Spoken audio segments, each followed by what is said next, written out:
This is a show on capital-based macroeconomics, which actually is much more broad than the business cycle theory, although that's the most well-developed aspect of Austrian macro, so that's what I'll focus on. I use the term capital-based macro, although for this crowd, don't tell anybody, it's Austrian macroeconomics, okay? That's what it is. I've learned in dealing with mainstream people that you're better off calling it capital-based. It suggests the subject matter, and it keeps people from asking about Australia or suggesting that the theory only applies in the country of Austria. So capital-based macroeconomics. You heard in the very first lecture yesterday evening something about the Austrian school, and here what I want to do is for starters, set out the elements of capital-based macro. There's just a little preview, a little overview so you can see where we're going. And if any of you have had any economics at all in college, and I think most of you have, these elements look fairly familiar. A production possibilities frontier, that's the first thing in almost any principles level textbook. It shows that there are trade-offs, and we'll look at a very important trade-off in this lecture. Loanable funds market, that's just the market that transfers savings into the hands of investors. Savings is a supply of loanable funds. Investment represents the demand on the part of the business community for those same loanable funds. The one element that's unique to the Austrians is the structure of production. It's a temporal structure, a sequence of stages where the output of one stage feeds in as input to the next. That's absolutely unique to the Austrian theory, certainly as applied to macroeconomic phenomenon. More about that later. Labor markets, you know what that looks like, supply and demand of labor. The only difference here is that they're stage specific. In other words, there are stages of production, and the market conditions for labor differ systematically in an important way among the different stages of production. Now, in application, we'll have two applications. One is sustainable growth, and I won't hold the punchline till the end. Sustainable growth has to be supported by saving. You have to abstain from consuming things you've produced so that there's something left over to use to build the productive capacity of the economy.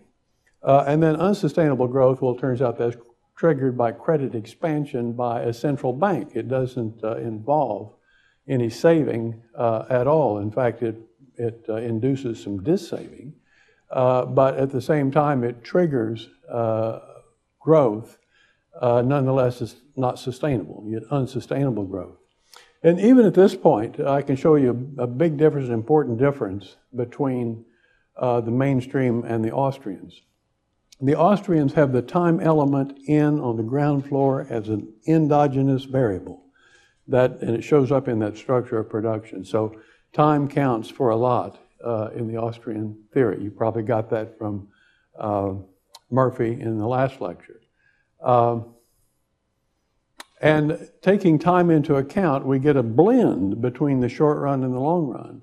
And we can show how something that goes on in the short run, such as the effects of credit expansion, result in the long run as goods move through the structure of production in a bust, okay? So you get a boom bust by taking into account both short run and long run. What we see in the mainstream is that short run, long run are introduced up front as a way of segmenting the different topics of macro. Okay, you want to talk about business cycles? Oh, that's short run. Now you want to talk about growth? Oh, that's long run. But the two never merge. There's no connection between them. And that merging or that connection between them is what we get in capital-based macro. You heard in your very first lecture, the one last night, about Mises and Hayek, mostly about Mises, of course. But this theory traces to 1912, when Mises put it together using elements from Swedish economics and from British economics and some homegrown Austrian economics. Menger talked about orders of goods, which is the same thing as stages of production.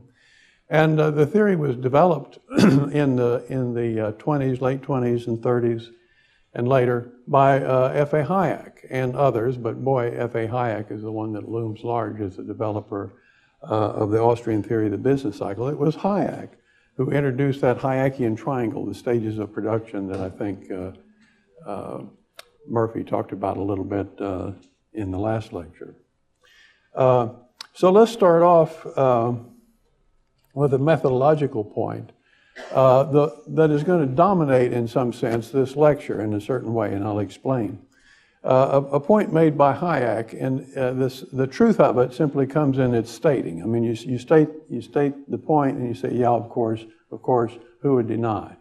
And his point is that before we can ever ask how things might go wrong, we must first explain how they could ever go right. Okay, so if you want to know how the market can get derailed, how it can become discoordinated, fine, that's a worthwhile thing to investigate. But first, let's see how it could ever be coordinated. Okay, what's the market process that gives us a growth rate that's actually sustainable? And only when we fully answer that question can we say something about what happens when things go awry. Now, the point is typically observed in the breach. In other words, it's ignored. Certainly by Keynes, because Keynes didn't think anything could go right.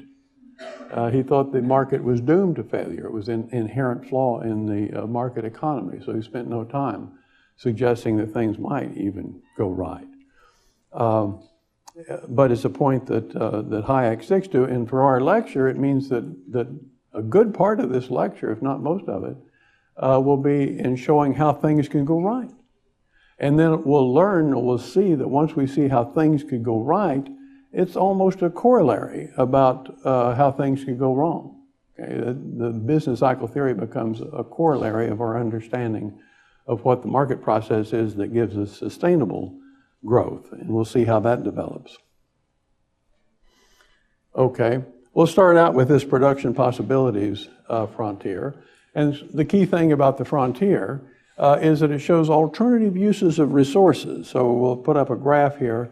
It has consumption on the vertical axis, investment goods on the horizontal axis.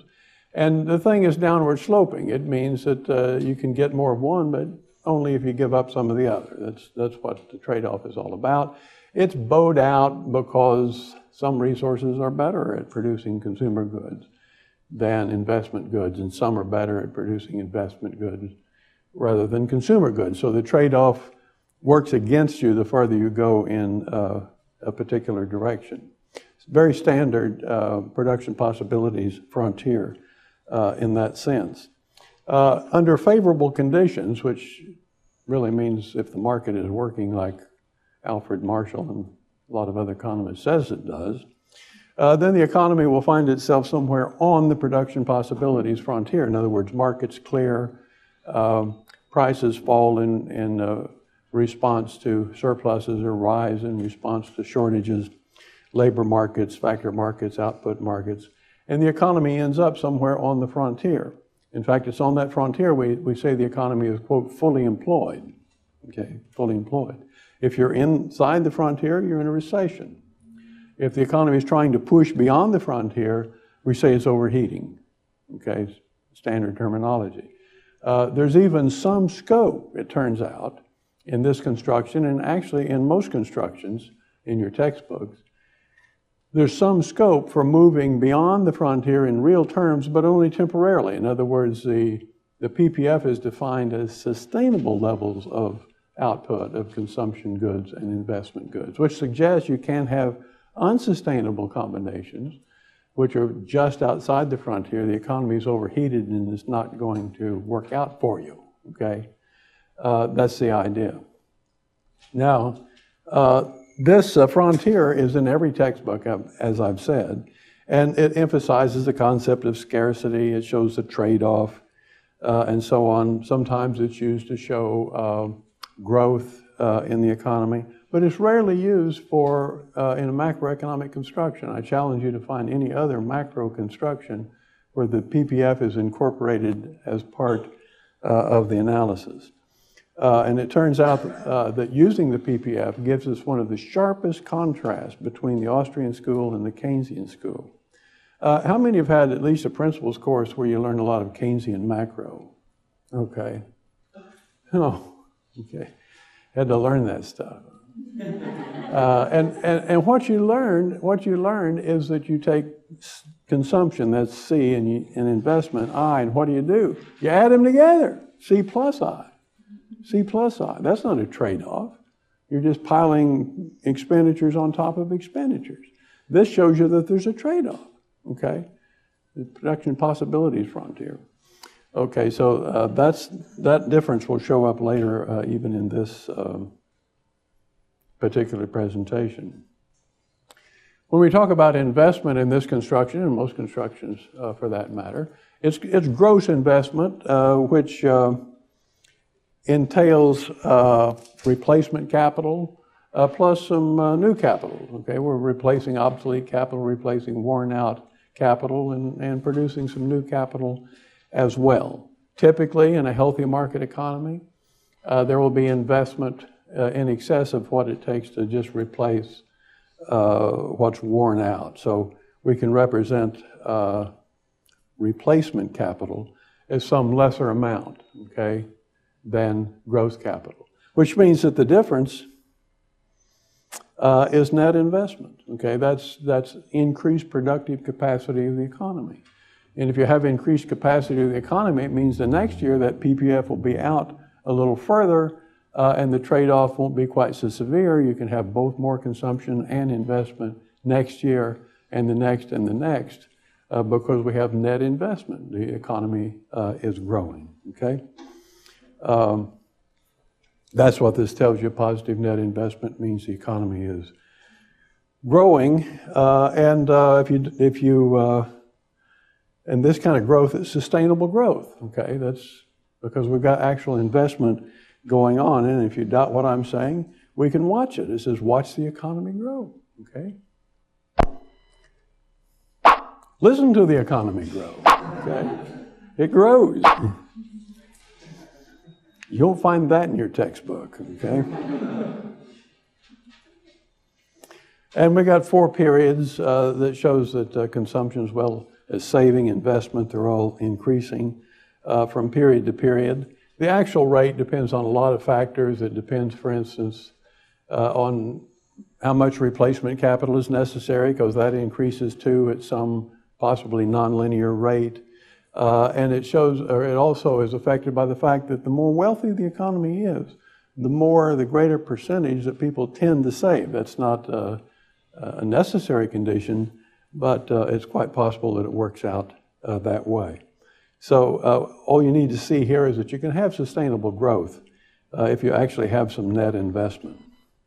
Now, what the Austrians pay attention to, as opposed to the Keynesians, or the monetarists for that matter. I'll say something about monetarism in a subsequent lecture.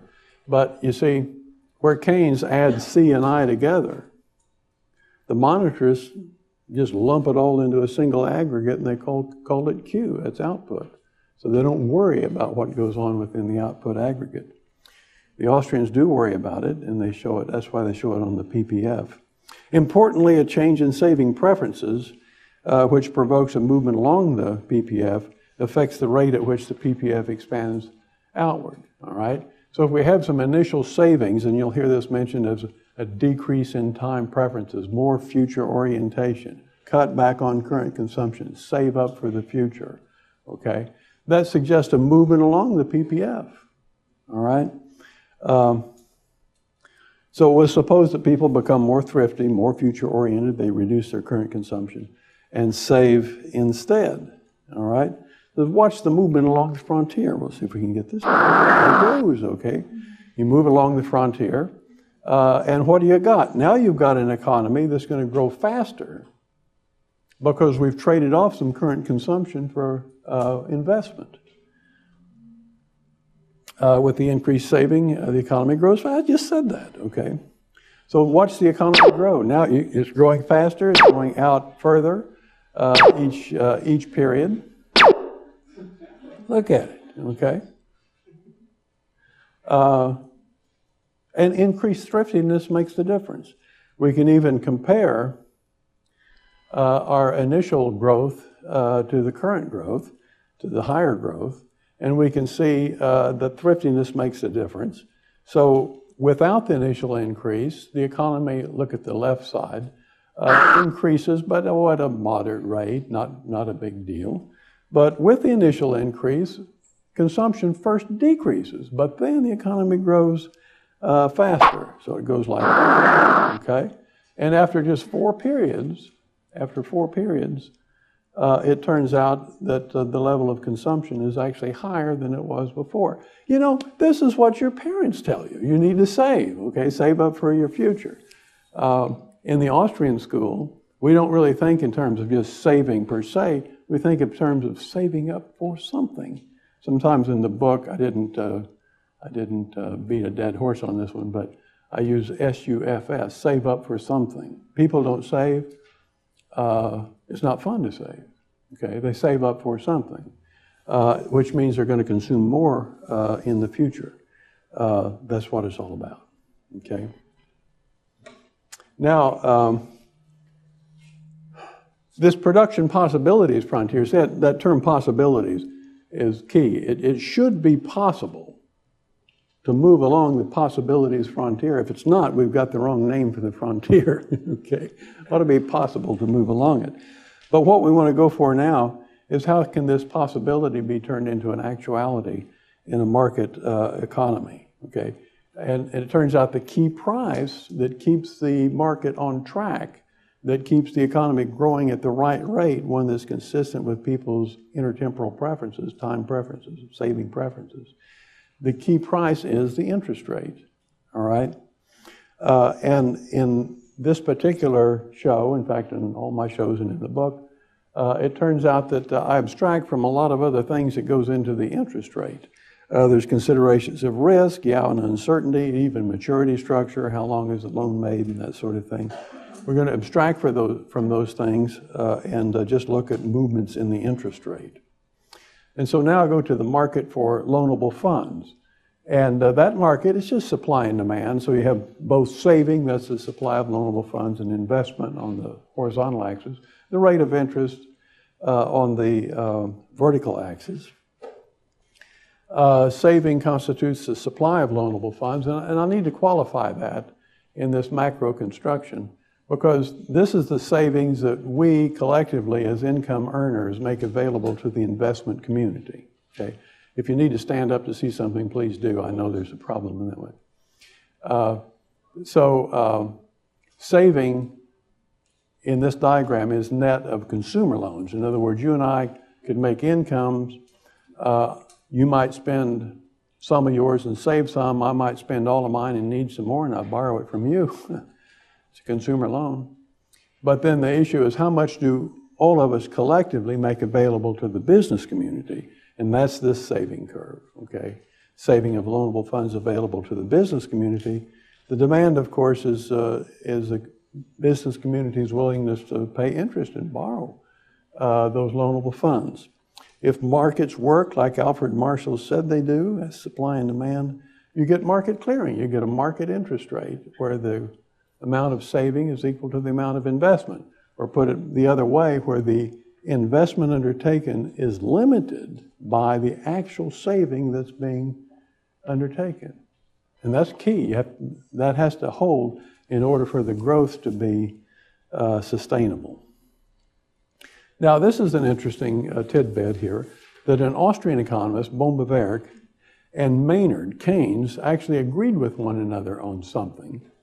And that is that this interest rate we're talking about is a very broadly conceived interest rate. It's the rate that you can exchange present goods for future goods, generally, in financial markets everywhere, okay? It's a very broadly conceived one. And the thing that is equilibrating is the supply and demand for loanable or for investable resources. In other words, the resources that the business community takes command of with the funds they borrow is, in fact, the investable resources that allow the economy to grow, okay? A lot of this text you don't really need to read. I'm telling you all about it, but you can read it. And you can download this from my website and look at it as well. So that's the investable resources. Where have you seen that before? Well, it was also in the PPF diagram, wasn't it? Okay. Loanable funds theorizing is identified with Dennis Robertson, who was a British economist, contemporary of Keynes. There he is, Dennis Robertson, a friend of Keynes, at least when Keynes wrote his treatise on money, but Robertson was kind of critical of the treatise on money, so Keynes didn't let him read the general theory, okay, before it was published. Here's an interesting tidbit too. This diagram, in a particular application that you'll see tomorrow if you come to my lecture, or Wednesday, I think it is, this particular diagram is the one and only diagram in the whole general theory. You might think that if you checked out Keynes's general theory and thumbed through it, you'd see all sorts of graphs. You don't. You see 0 graphs except this diagram. And it was put in at the suggestion of Roy Harrod, who read the book in manuscript. And he said, gee, Maynard, it looks to me like you're throwing out the whole loanable funds theory, the whole loanable funds market. And Maynard says, right, it's out of here. He said it in a British way, of course, not a Southern way, but yes, it's out of here. And Harrod said, well, if that's what you're doing, you really better make it clear to the reader because your reader won't believe you. And so Keynes said, fine. So he put the graph in, threw it out.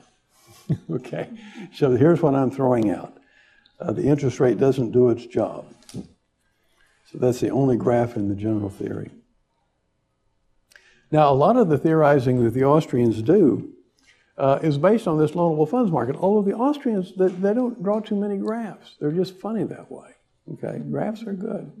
But Austrians tend not to draw too many of them. But if you read the prose, you can see that's exactly what they're doing.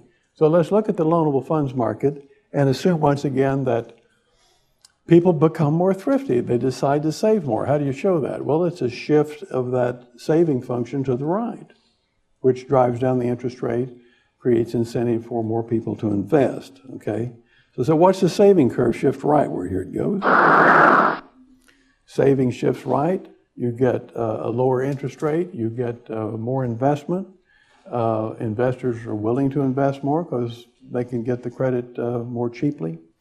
And that's the market at work for you and for me.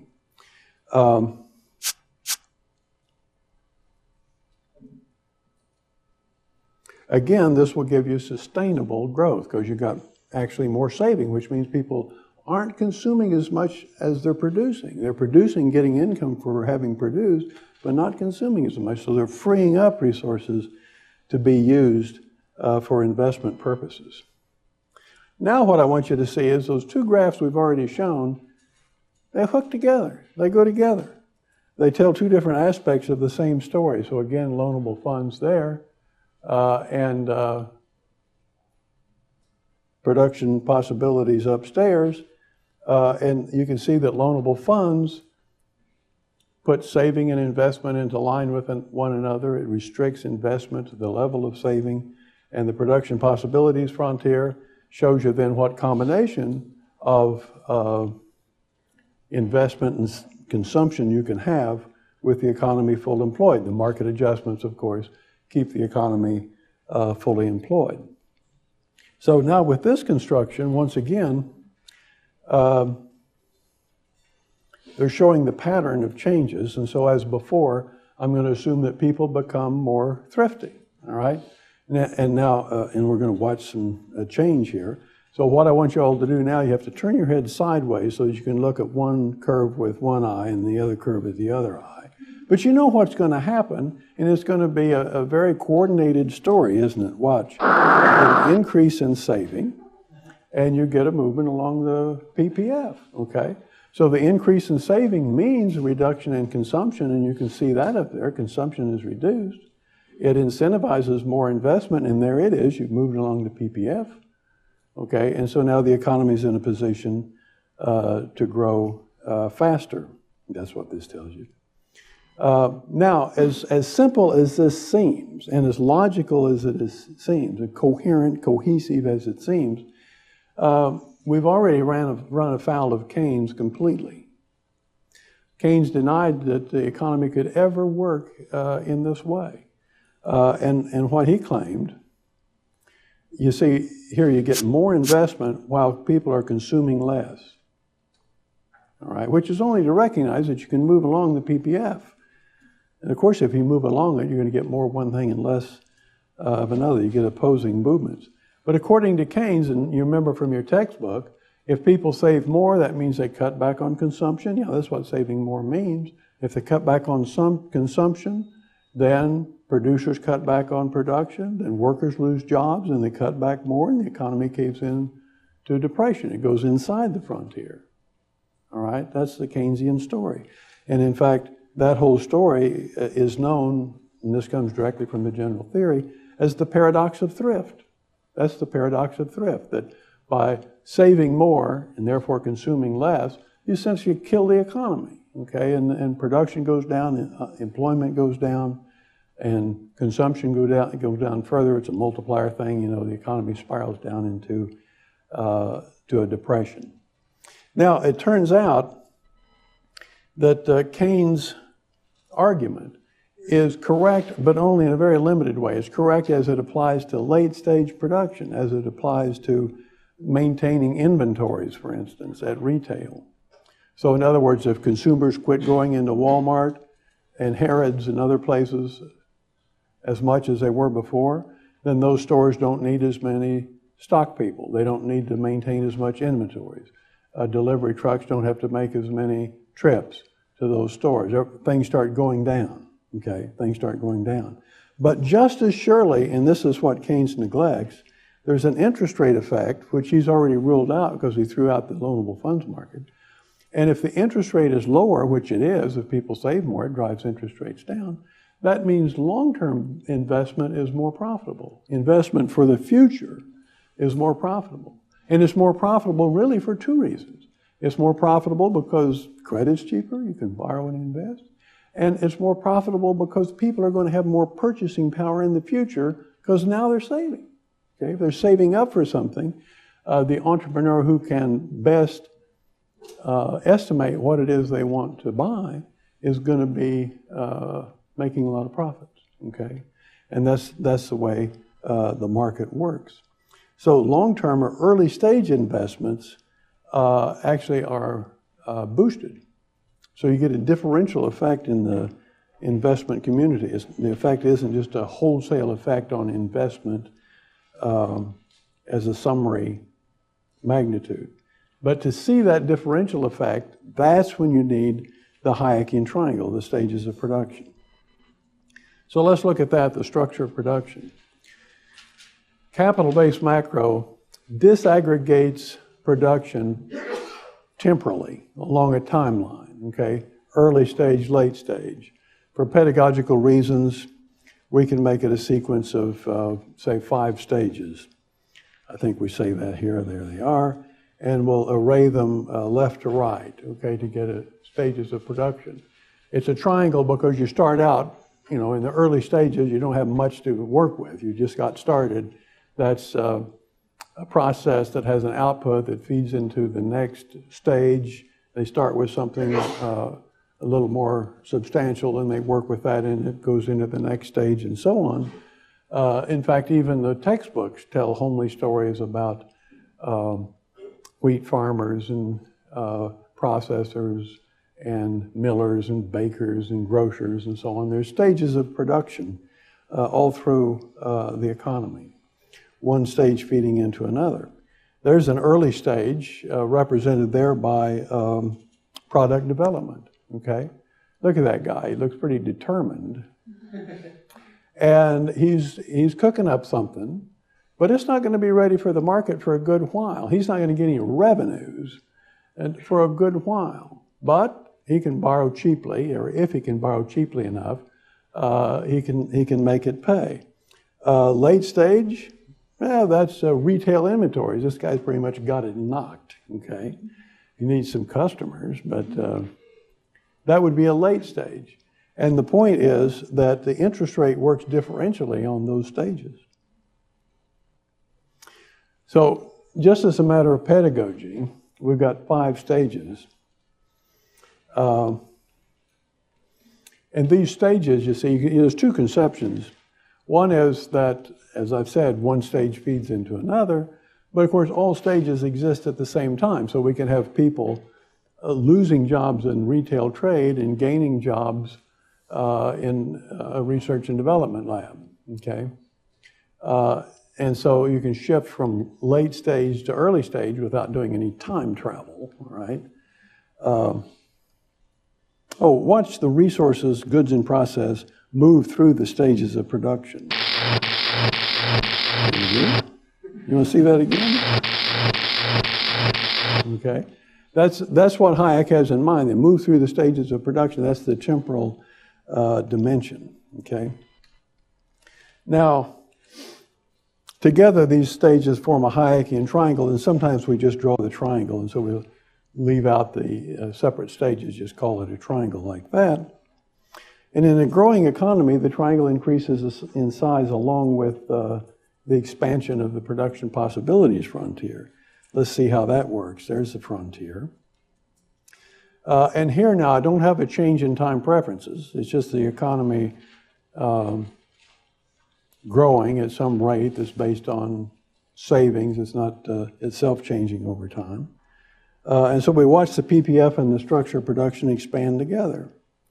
So it expands at all stages, early stages, late stages. You just got a bigger triangle. You've got more output as the years go by, something like that, okay? Importantly, though, if people choose to save more, it causes a reallocation of resources within the structure. That's key, and that's totally alien to Keynesian economics or Chicago economics, for that matter. Let's see how it works. There's 2 conflicting market signals, seemingly conflicting if you just talk about a magnitude called investment. But the decrease in consumption dampens the demand for investment goods that are in close proximity, temporal proximity, with consumable output. Yeah, we got that. This is called the derived demand effect. It's in Alfred Marshall. But the reduced interest rates, which means lower borrowing costs, stimulates the demand for investment goods that are temporally remote from the consumable output. This is the time discount or interest rate effect, okay? So these 2 effects are in conflict only if we think of investment as a simple aggregate, as in Keynes' C plus I plus G, okay? You have to disaggregate I to see this effect. And that's why we call this capital-based macro. We're looking at that triangle, we're disaggregating until we can see the relevant market mechanisms. It's conceived as a structure. Changes in the demand for investment can add differentially to or subtract differentially from the several stages of production. In fact,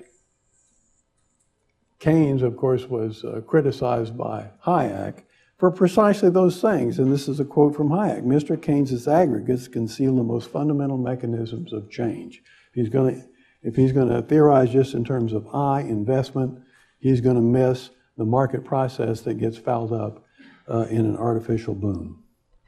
Okay?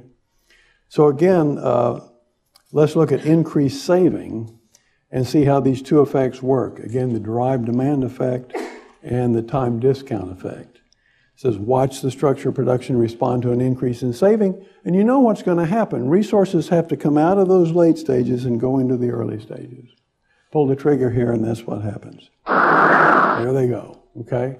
That's, again, the market at work, responding to both the derived demand effect and, I think I had no, didn't have it there. So increased saving has both an effect on magnitude of the aggregate and the temporal pattern. Yeah, here's what I was thinking. Watch the economy respond, and here I've got the 2 graphs in play.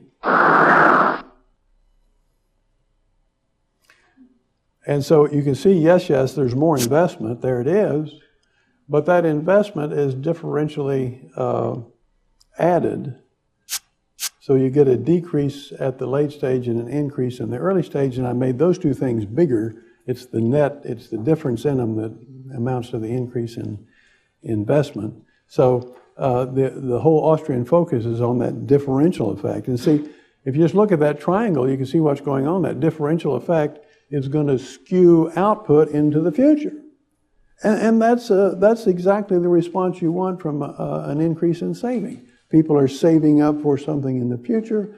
That preference gets translated into the market to production process that's aimed at output that's available only in the more remote future. Okay? That's what this says. You don't need to read it. Okay. Again, we got more rapid growth. And the point I want to make here, and again, we have to watch with both eyes. If you look at that triangle, you see that consumption first falls when those resources leave, but then it rises at a pretty fast rate because you got growth. And you see the same thing as you saw before with the PPF. And so let's watch that.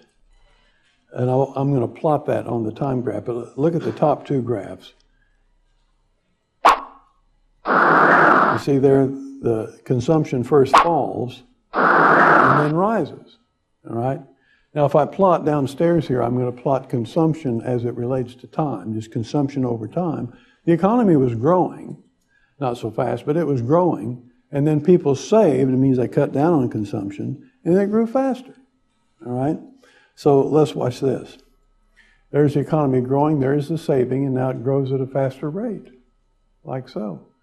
And eventually it will even surpass what consumable output would have been had it grown along the same track as it was initially. And here what allows you to see is that the change in time preference implies an intertemporal trade-off. See, people are giving up consumption in the near future, that's the cross-hatched area down there, and are getting in return even more consumption in the more remote future. Again, that's what saving's all about, and that's how the market tailors production to people's preferences. Okay. Now, very quickly, I'm going to look at labor markets, if only to show you that it just won't do, as Keynes tries to do, to track the labor market. Okay, the labor market. No, labor markets behave differentially depending on what stage of production they're in. And so here, instead of drawing pictures about research and development or about maintaining inventories at retail, we draw supply and demand for those things. And we're able to show how those supplies and demands change differentially. In the late stages, the derived demand dominates. That means if people cut back on consumption, then the demand for output from the late stages will fall. It'll shift left. In the early stages, if the interest rate's low, the interest rate effect dominates and the demand for investable resources increases. Okay? That's what this tells you. And again, watch, and you know what's going to happen. You can see the resources go to the early stages. This is an increase in saving. And if you look at the labor markets, you can see a decrease in the demand for labor in the late stages and an increase in the early stages. Well, that's what you would expect. Hayek even mentions what he calls a wage rate gradient. It's in the second edition of Prices and Production, and it's a graph in a footnote. Only the Austrians would put their graphs in footnotes. Marshall did that. Marshall did it too, but the Austrians hide their graphs in footnotes. But if you find the footnote and see the graph, he says there's a wage rate gradient. It means while the economy is adjusting to structurally, wages are going to be higher in the early stage, or in the early stages. That's what draws labor in that direction. And you can even see here, if I draw a line from those two wage rates, you can see the wages are higher in the early stages. Labor is going that way to beef up the early stages and aim for more future production. Okay. Now, just a summary diagram where I've got all of the elements. And I just put them all up there. You need about 4 eyes or 5 to see all this, okay? But that's the whole framework.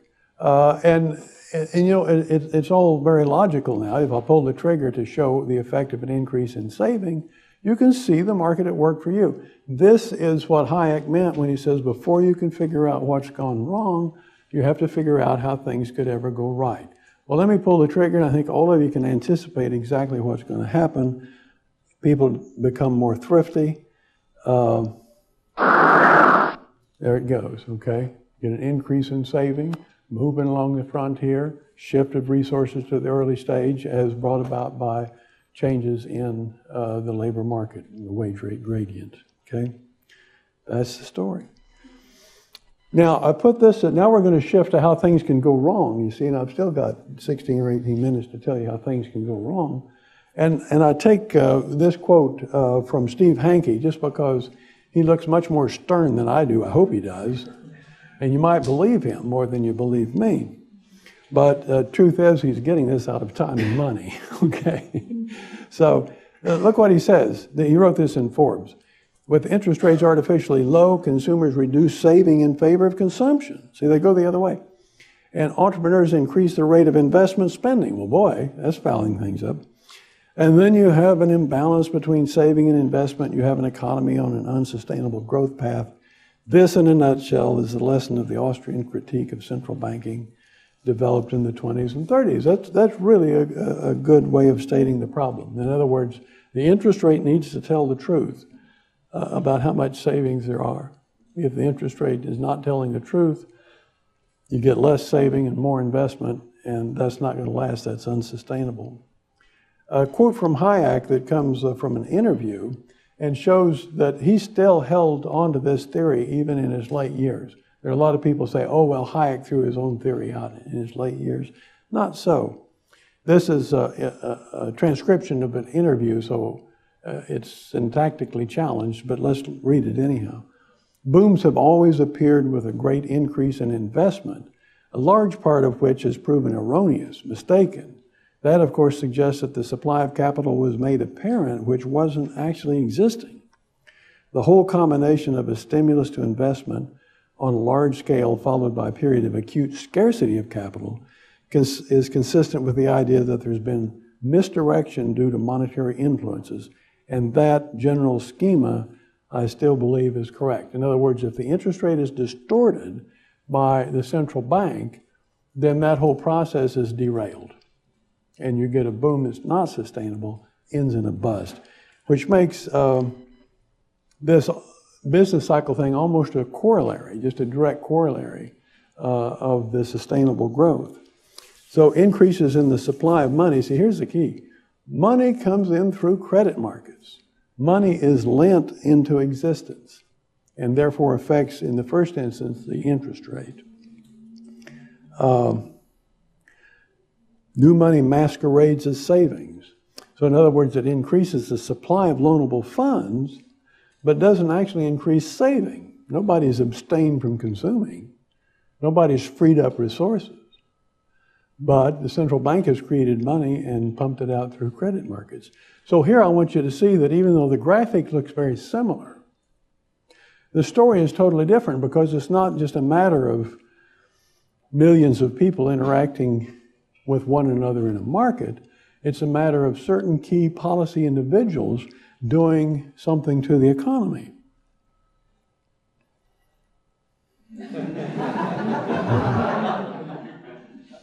Well, I won't name names, okay? But now when you watch this, it's not really a shift. It's a padding of the supply of loanable funds, like that. And you can see what's happened. You get a double disequilibrium. You get a shift of the supply of loanable funds, but no increase in saving. In fact, you get a decrease in saving. So you pump money through credit markets, investors move down along their demand curve, savers move down along their supply curve. They're not saving more, they're saving less because they're not getting as much interest as before. So how is it these people can invest when nobody's saving as much? And of course, The difference is that temporarily at least, it's made up by the central bank who's pumping money. It's new money that they're using to buy resources. So that horizontal distance is precisely the amount of money that was printed and pumped out through credit markets. Okay? So much of Hayek's writing focuses on this intertemporal discoordination, this interest rate effect, rather than the wholesale relationship between quantity of money and the price level. Oh yes, neither Mises nor Hayek denied the essential kernel of truth in the quantity theory of money. MV does equal PQ, but there's more going on here. Namely that the money comes through credit markets, distorts interest rates, distorts production, and gives you an artificial boom which ends in a bust. Now, all we have to do to see that is trace upstairs here and see what's happening. And it is kind of a messy story, but it works out pretty neat graphically, that investors are trying to pull the economy toward more investment, but consumers are trying to pull it towards more consumption. That's their incentive. And if you know your vector analysis, this wedge between saving and investment is an upward push on consumption and rightward push on investment, which essentially overheats the economy. It gets the economy moving beyond the frontier, but only temporarily, because there's no way it can move on a sustainable basis. That's how we drew the frontier. But that vector is resolved into what I call a virtual equilibrium point. It doesn't really exist, it's just up there. But that's where the economy is aiming. Not going to get there. We could bring into view the structure of production and see that the signals are mixed. That it turns out you get low interest rates, so people are gearing up in early stages, but they're not going to have the resources to finish them because people aren't saving. In fact, they're consuming. There are fewer resources, not more resources, and yet the interest rate says invest in early stage. At the same time, people are trying to consume now precisely because the interest rate is so low. Why would they save? They're not getting much for their money, might as well spend. And that even makes it more difficult for the early stage investments to be seen through to completion. They can't. Okay, there aren't enough resources to do both. So you get the dynamics. You get overinvestment and malinvestment. There's the overinvestment. In other words, too much of the resources go into investment, and worse, a lot of it is in early stage, which is hard to convert. You know, once you sink resources into some early stage activities, you're going to suffer some big losses if you can't finish. You also have overconsumption at the same time, and that's shown in both quadrants. And this is a phrase that's used repeatedly by Mises. If you read in Human Action, his take on the business cycle theory, he says the problem is malinvestment and overconsumption. Okay, that people are trying to consume more at the same time investors are aiming at a further distance in the future. Okay, so you get a tug of war here with the PPF. It eventually collapses and sinks the economy into depression. The triangles, you really have two triangles there. They're at odds with one another. John Cochran at Metropolitan State in Colorado called this dueling triangle. So I sort of stole his term to call it dueling triangles. So now we have at least the language of the business cycle theory. This is all the language of disequilibrium, a wedge between saving and investment, a tug of war between consumers and investors, dueling triangles. This stuff can't last. Okay? This is what makes it unsustainable. And now I'm going to introduce 3 Ps. This sounds like a management course. I don't like the 3 Ps and the 5 Rs and the 16. You know. But I couldn't resist, just one slide. So padding the supply of loanable funds with new money drives a wedge between saving and investment. papering over the distance, literally and figuratively, between saving and investment gives play to the tug of war between consumers and investors. And pitting early stage against late stage distorts the Hayekian triangle in both directions, the temporal discoordination eventually turning boom into bust. Okay? So watch the economy respond to a credit expansion. This is the finale, okay?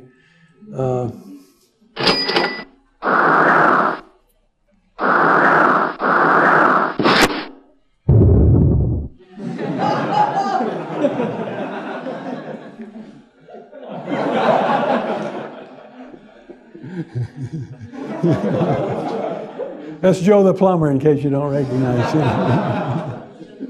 Okay, thank you very much.